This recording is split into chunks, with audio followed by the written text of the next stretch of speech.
Imagine a time when our country was fragmented, divided not just by borders, but by centuries of colonial rule. A time when the idea of a united democratic India was just a distant dream. Yet, against all odds, India forged one of the most powerful documents ever written.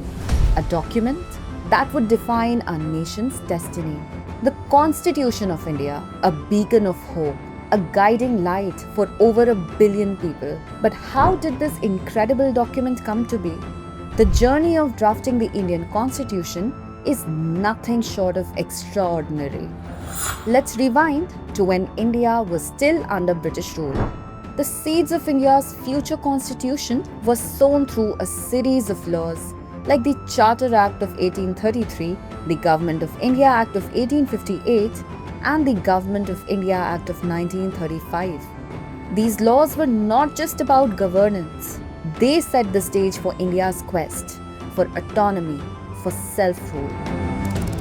Fast forward to the 1940s, the winds of change were blowing through the country.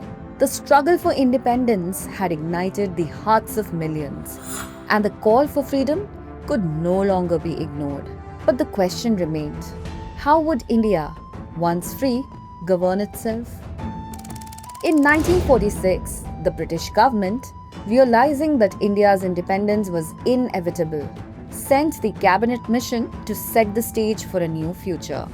This led to the formation of the Constituent Assembly, tasked with crafting a constitution that would reflect the will of the people and ensure the unity of a diverse, divided nation.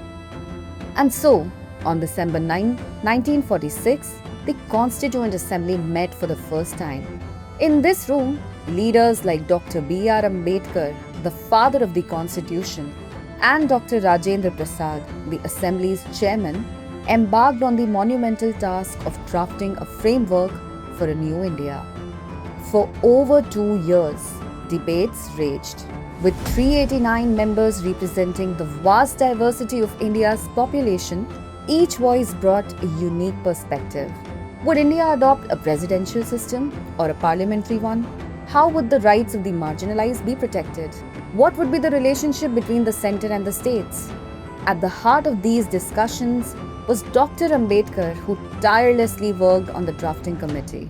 With immense foresight, he created a document that balanced democratic principle with India's realities.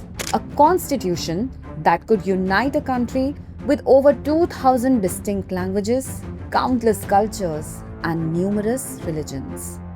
After years of deliberation, on November 26, 1949, the Constituent Assembly adopted the Indian Constitution.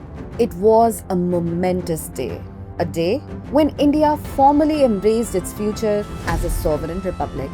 On 26 January 1950, the Indian Constitution came into force, and India celebrated its first Republic Day. The Constitution, with its provisions for justice, liberty, equality, and fraternity, became the guiding force for a young independent nation. The Constitution laid down the 3 pillars of India's democracy: the legislature, the executive, and the judiciary, ensuring that no single branch would hold all the power. This balance of power was key to maintaining democracy and preventing any form of dictatorship. And that's the genius of the Indian Constitution. It doesn't just govern, it empowers. It gives every citizen, no matter their background, a voice in shaping the future of India. The preamble to the Indian Constitution begins with the words, "We, the people of India." This is not just a statement, it's a promise of equality, justice, and freedom. It's a pledge that every citizen will have the right to life, liberty, and the pursuit of happiness. Today, the Indian Constitution stands as a testament to the strength of democracy. It has endured for over 70 years, guiding India through challenges, triumphs, and transformations. The story of the Indian Constitution is not just about laws. It's about the spirit of India itself, a spirit of unity, resilience, and progress. It's a living document, continuously evolving, just like the nation it governs. And the journey is far from over. Because as long as the Constitution stands, India's story will continue, one of unity in diversity and democracy for all.